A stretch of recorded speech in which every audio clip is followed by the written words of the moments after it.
Our Father, who art in Boston, hockey be thy name. Thy will be done, the cup be won, on ice as well as in the stands. Give us this day our hockey sticks, and forgive us our penalties, as we forgive those who cross-check against us. Lead us not into elimination, but deliver us to victory. In the name of the fans, Lord Stanley, and in the name of the Bruins. Amen. What? What am I supposed to do at a time like this? Low quality fans of whatever the hell we just watched, welcome back. I don't even want to name the team. I don't even think I can. Here's the thing. I bleed black and gold. The problem is we're doing a lot of bleeding right now. A lot of bleeding. This was a game of hockey in the National Hockey League. End of video. We did it. We're done. I think the only way I can stomach this right now is to just kind of roll through the punches, right? Let's start off. Vok is out, Comfer is in. I don't know why you would ever make that switch. I really don't. I don't think Comfer brings anything. And he wasn't terrible tonight. He had a pep in his step, but I would rather have Vok all day. DeBrusk returns from the COVID protocol. It was another false positive. You'll remember that Coyle just faced a false positive just a week ago. So he's back. Again, pep in his step. He looked fine. And Kuhlman's back in. Wags and Stud out. The game starts. And we have way more energy than we did against the Rangers in that complete shellacking that we won't talk about. This results in an early reward for us. We are like 6 minutes into the game, and McAvoy makes a great play. He's coming up to enter the offensive zone, but he slows up, and he's patient, and he waits, and he sees Marshy screaming up the middle. So he steps over the line. Marshy comes with him. Marshy blows by everyone, and McAvoy just, Letang is chasing him. And because of this, and because Letang now sees that he basically is a breakaway, he just overhead slashes his stick out of his hand. So Marshy, no chance for the goal, but it's big PP time. And this PP had heart. It was one of those hardy PPs. We've talked about not letting the puck get out of the zone. Well, we didn't. 30 seconds into the power play, they've had 3 chances already to clear the puck out, and because our checking is so hard, because we keep taking the body, they can't get the puck out. Puck eventually makes its way to the point, though, to Grizz, who just takes a beauty of a shot.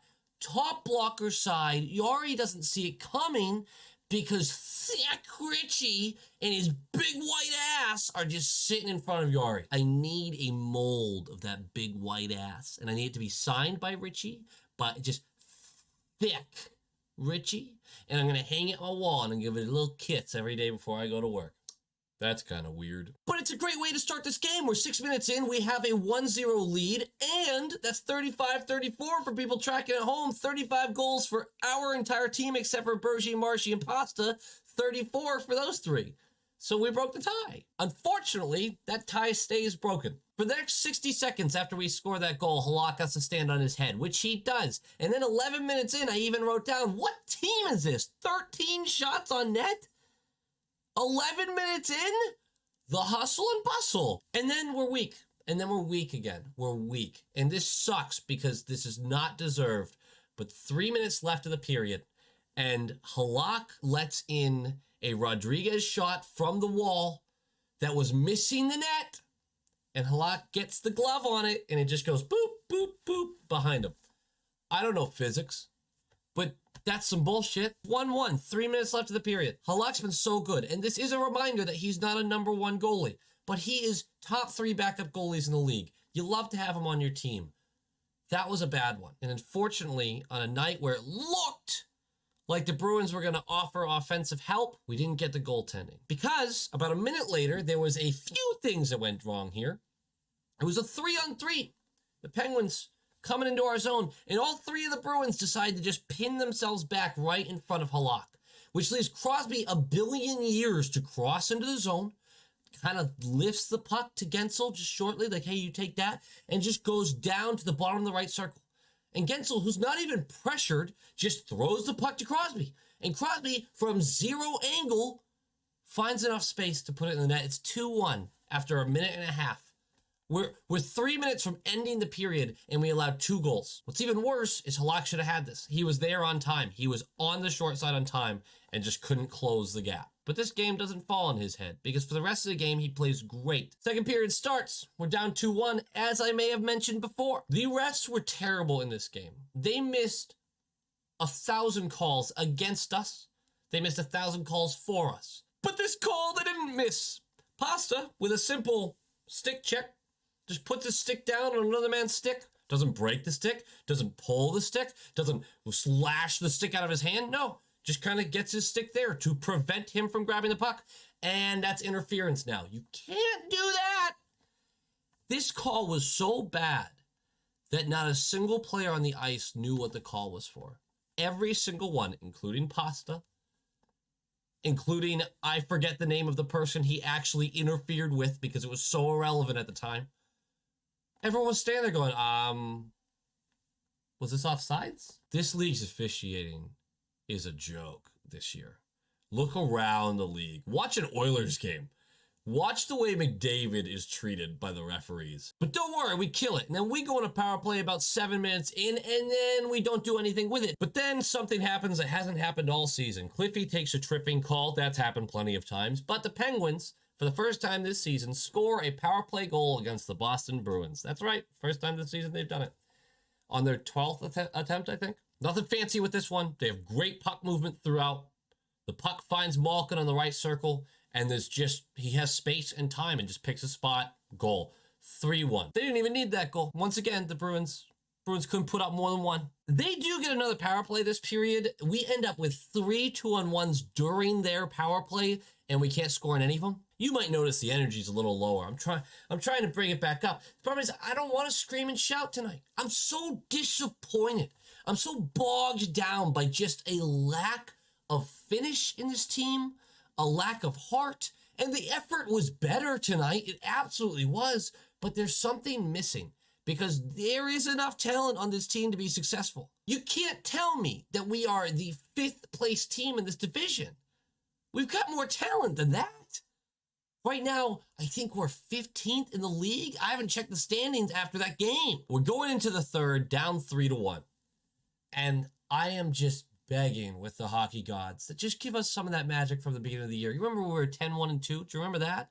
Just give us some of that magic. Just bring it back. Let us make a comeback. Let us show some drive. There was drive, but no one could finish, including a power play later in the period, which Pasta had 3 chances, 2 of which to an open net, and whiffed the puck every time. Gensel ends up with an empty netter, so it is 4-1. That 4-goal mark really seems to be a recurring theme at this point. The reason I didn't spend a long time explaining this game is it feels like a game we've been watching all month. So we're going to talk a little bit more about the team here. Game notes on this is Yari gave up 1 billion rebounds, 43 shots on net, tons of open rebounds, and we weren't there to finish them. We've talked about that a lot. The broadcast kept mentioning injuries. I don't care. We've talked about that plenty too. No excuses. Second line was actually really good. DeBrusque on his left side. Krejci, Ritchie. They looked good. But they can't finish. It doesn't matter if the puck's not going in the net. I know the big thing here is, well, if Halak doesn't let in those 2 softies, that's a 1-1 game in the third. That means we scored 1 goal again. That still isn't enough. I don't want to go to overtime 1-1 again. I want to win a game in regulation against a good team. This team is better than what they're showing. But seats are getting hot. I don't know where the blame lands right now. This is how convoluted the situation is.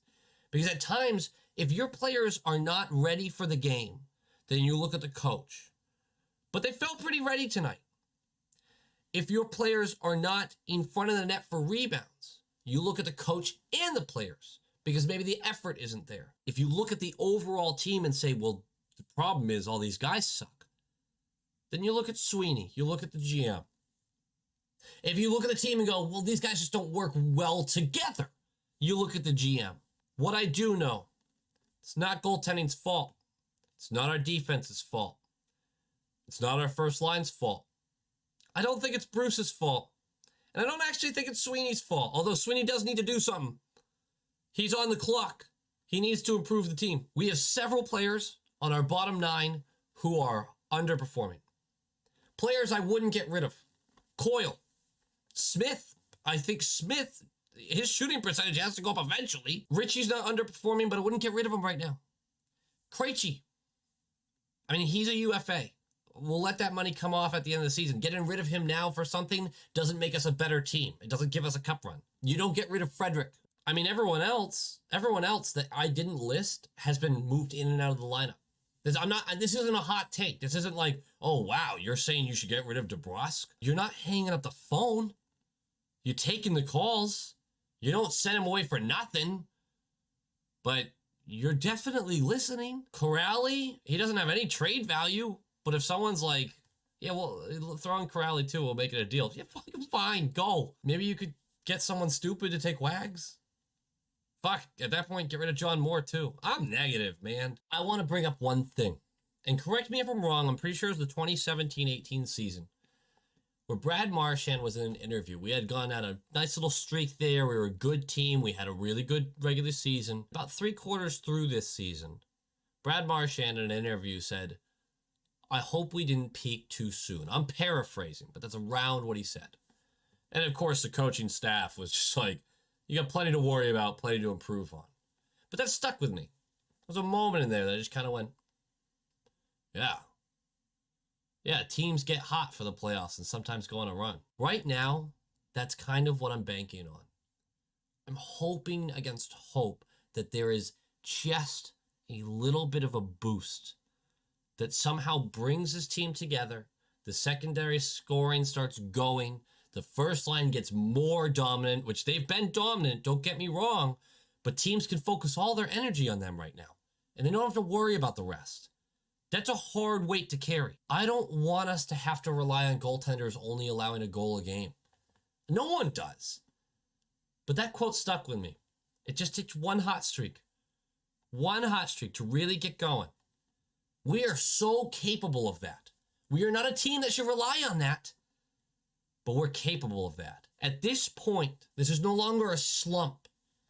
This is no longer a slump because a slump is a valley in the middle of a season that just goes for a little couple weeks, right? No, if you've been like this for over a month, this isn't a slump. It's who you are. Don Sweeney, the pressure's on to make some moves. No pussyfooting on this one, man. It's either swing for the fences or we talk for a long time about an arrow wasted. Quick bright side stuff. Halak was really good other than the softies. And the second line did look really good. That's what I got. I'm done. Thanks for watching, guys. I know this was a quicker one, and I know this is kind of a bummer, but God, I need... they're going to be bummers until I have something fun to talk about, right? Something nice. We deserve nice things. Do Bostonians still deserve nice things? Go Bees!